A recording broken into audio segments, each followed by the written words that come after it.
brought to you by V-Guard. ગુજરાતમાં અનેક પરિવારો એવા હશે કે જેઓ પોતાના બાળકને ધર્મનું જ્ઞાન આપવાના હેતુથી ગુરુકુળમાં ભણાવતા હશે। જો બાળક પરિવાર અને ધર્મ વચ્ચેનું બેલેન્સ જાળવી શકે તો સારી વાત છે, પરંતુ જો ધર્મ બાજુ વળી જાય અને પરિવારને ભૂલી જાય તો તેનાથી મોટો ઝટકો એક પરિવાર માટે કોઈ ન હોઈ શકે। સુરત અને ગીર સોમનાથમાં આવી જ ઘટના ઘટી છે। પીડિત પરિવારોએ આરોપ લગાવ્યો છે કે તેમના બાળકને સાધુ બનાવવા માટે બ્રેઇન વોશ કરાયું છે। જો આખો મામલો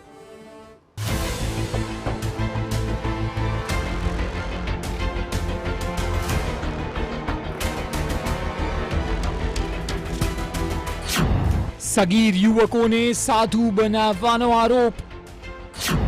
સુરત અને ગીર સોમનાથની ઘટના। સ્વામિનારાયણ સંપ્રદાયના સ્વામી પર આરોપ।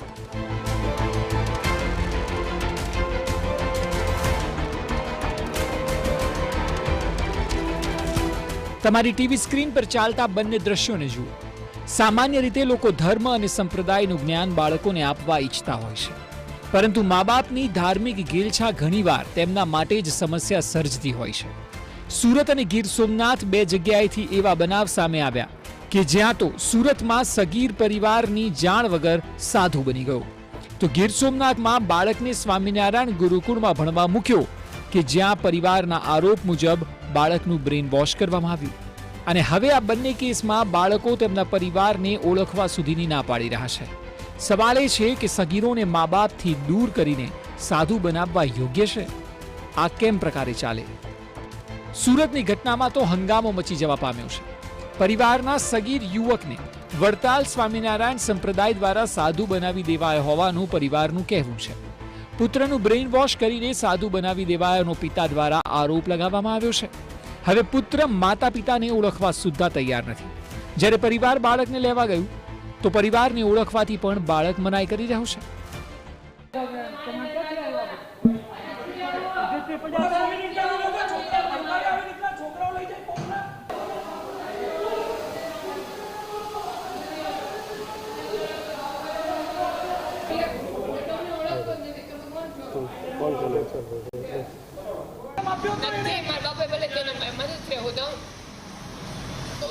મહિના દી પછી આ લોકો આવ્યા, અમારે આ લોકો ભેગું પરિવાર લેવા સ્વામી મનથી હાર પહેરો, તમે હાર પહેરે એટલે એવી રીતે એવું નતું। હા, એમને કહેવાથી જ કર્યું છે।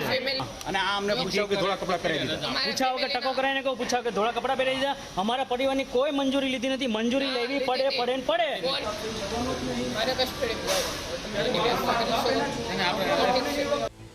સાંભળ્યું ને? હવે તે પરિવારને જ નથી ઓળખી રહ્યું। આખા મામલાની વાત કરીએ તો આ બાળકનું પરિવાર 1 વર્ષ પહેલા સ્વામિનારાયણ સંતોના સંપર્કમાં આવ્યું હતું। હવે જ્યારે પરિવારને સાચી સ્થિતિ અનુભવાય છે ત્યારે પરિવારે પોલીસ ફરિયાદ પણ કરી છે। પોલીસમાં ફરિયાદ કરવા છતાં પુત્રને પરત નહીં આપતા હોવાનો આરોપ પણ લગાવાયો છે। એ ના પાડે છે, આ લોકો એને શીખવાડતા હોય કે તારે અહીં રહેવાનું, નહીં જવાનું, એવું બધું શીખવાડતા હોય। આપણે જઈએ એટલે કે મારે નથી આવવું, કે મારે નથી આવું, મારે ભક્તિ કરવી છે। એને અત્યારથી 1 વર્ષથી આ લોકો એની વાહ પડી ગયા હતા અને એને ભણવા દીધો નથી। 12 સાયન્સમાંથી પરીક્ષા આપીને પાસ થયો એવો તરત એ લોકોએ બોલાવી લીધો। અવારનવાર એનો સંપર્ક રાખતા હતા। અને અમારે એકનો એક દીકરો છે, એ દીકરાની મવી નથી અને અમને અત્યારે બેહાલ કરી દીધા હતા। જે સ્વામી પર આરોપ બાળકનું બ્રેઇન વોશ કરવાનો લાગ્યો છે તે સ્વામી કંઈ જ બોલવા તૈયાર નથી। ઉલટાનું મીડિયાથી ભાગતા નજરે પડ્યા હતા। આ સ્વામી ભડકાવે છે છોકરાઓ, મારે કઈ વાત કરતા જ નહીં, હું કઈ કહેવા માંગતો જ નથી।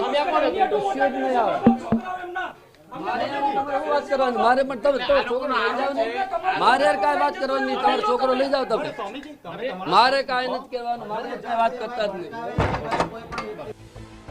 આ તરફ ગીર સોમનાથના મોટા સમઢિયાળાના આ પરિવારને જુઓ। આ પરિવારે પણ પોતાના બાળકને 8મા ધોરણમાં સ્વામિનારાયણ ગુરુકુળમાં ભણવા મૂક્યો। આજે તેમનો પુત્ર 10મા ધોરણમાં આવ્યો, પરંતુ હવે તે ઘરે આવવાનું જ ના કહે છે। પરિવાર કહી રહ્યું છે કે સ્વામિનારાયણ ગુરુકુળના જનાર્દન સ્વામી દ્વારા બાળકનું બ્રેઇન વોશ કરાયું છે। મારો છોકરો 8થી ભણે છે ગુરુકુળમાં અને ટાણે 10માની પરીક્ષા પૂરી થઈ છે। પરીક્ષા આપીને પૂરું કર્યું, વેકેશન પડ્યું ત્યારે લેવા ગયો ત્યારે આવ્યો નહીં, એટલે એમાં સ્વામીનો એના માઇન્ડ વોશ કરેલો છે। એટલે પછી મેં ધક્કો ખાધો, બીજી વાર હું ગયો તો એ મારીને લઈ આવ્યો। પછી અહીં ઘેરે ખાધું નહીં, પછી બીજા દિવસે એ ભાગીને વહી ગયો. પછી ત્યાં 10-15 દિવસ રોકાણો, પાછો આવ્યો, પછી 3 દિવસની બોલી કરીને આવ્યો. પછી એ રીતના એ બધી મેટલ આવી, પછી મેં એપ્લિકેશન નાખીને એનું બધું રેકોર્ડિંગ કર્યું છે. સ્વામી હારે વાત થાય છે ને એ બધી, અને નોટબુકો પકડવાની છે 3. એ નોટબુકના આધારે બધું આ બધું મીડિયા દ્વારા ઓલું કર્યું. હાલ પરિવારમાં ચિંતાનો માહોલ છે. બાળકને કઈ રીતે આ બધામાંથી બહાર કાઢવો તે અંગે પરિવાર ખૂબ જ વિચાર કરી રહ્યો છે. માતાની વેદના સાંભળશો તો તમારી આંખમાં આંસુ આવી જશે. સાંભળો. મારો છોકરો ગુરુકુળમાં, સમઢિયાળા ગુરુકુળમાં ભણે છે, સ્વામિનારાયણમાં, ને એણે સ્વામીના કહેવાથી અમારા ઘરમાં કંઈ શાંતિ રહેવા દીધી નથી. મારા છોકરાને સ્વામીએ મગજ કંટ્રોલ કરી લીધો અને એ સાધુ થઈ જવાની કહેતો નથી અમારે સાધુ થઈ જવું, પણ એ સાધુ થવાની સંતોએ બધું પઢાવેલું છે. એ અમારા પાસે સબૂત છે. નહીં ખાતો પીતો નથી, સ્વામીના કહેવાથી ખાય છે. સ્વામી બન કહેવા કહે કે નથી ખાવાનો તો નથી ખાતો. સમગ્ર વાત અમે લેવા ગયા, વેકેશન પડ્યું ત્યારે લેવા ગયા તો આવ્યો નહીં. પાછા પરાણે લઈ આવ્યા તો અહીંથી ભાગીને વયો ગયો. પછી પાછો એવું 2-3 વાર કર્યું, ભાગીને વયો જાય, પાછો લઈ આવી વયો જાય, ને પછી સ્વામીના કહેવાથી ખાઈ પીવે ને એવું કરે. જો કે આ બાબતે જેના પર આરોપ છે તે જનાર્દન સ્વામીએ પ્રતિક્રિયા આપી. તેઓએ પત્રકાર પરિષદ બોલાવી અને કહ્યું કે સાધુ બનવાની તો એક પ્રોસેસ હોય છે, એમ જ કોઈને સાધુ બનાવવામાં નથી આવતા. સાધુ કોઈના કહેવાથી કોઈ થતું નથી. જ્યારે એને અંતરથી પ્રેરણા થાય તો જ સાધુ થાય. કોઈના કહેવાથી થતું હોય તો અમારે અત્યારે હોસ્ટેલ સાધુની હોય, પણ કોઈના કહેવાથી સાધુ થતું નથી અને બ્રેન વોશ પણ કોઈ કરતું નથી.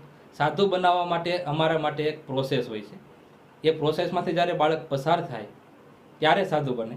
પહેલી વસ્તુ એવી હોય છે કે એમના વાલી જ્યારે અમને હાથ પકડી અને બાળકને અમારા હાથમાં સોંપવા આવે કે સ્વામી આ તમે અમારા બાળકને રાખો, આમને સાધુ બનાવો, આમનું જીવન આના જીવનનો તમે ઉદ્ધાર કરો, અને વાલીની રજા જેઠી હોય ત્યારે જ અમે એને સાધુ બનાવી શકીએ.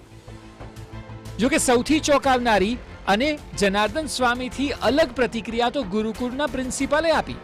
તેઓએ કહ્યું કે સાધુઓનું કામ છે હિન્દુ ધર્મનો ફેલાવો કરવો, અને તેમાં જો કોઈ સાધુ થવા માંગતું હોય તો સ્વામી પણ શું કરે?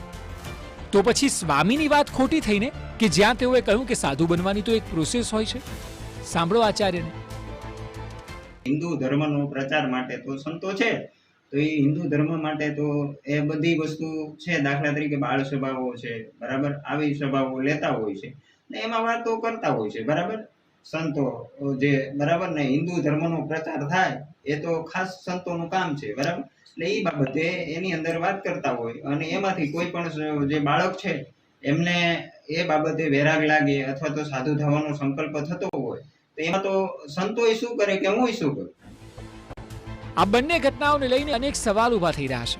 બાળકો ગુરુકુળમાં જઈને ઘરે પાછા જવાનું કેમ ના પાડી રહ્યા છે? પરિવારની નજીક આવવાની જગ્યાએ દૂર કેમ જઈ રહ્યા છે? આ બંને ઘટનાઓ અનેક સવાલ ઊભા કરે છે. Bureau report, TV9. Brought to you by V-Guard.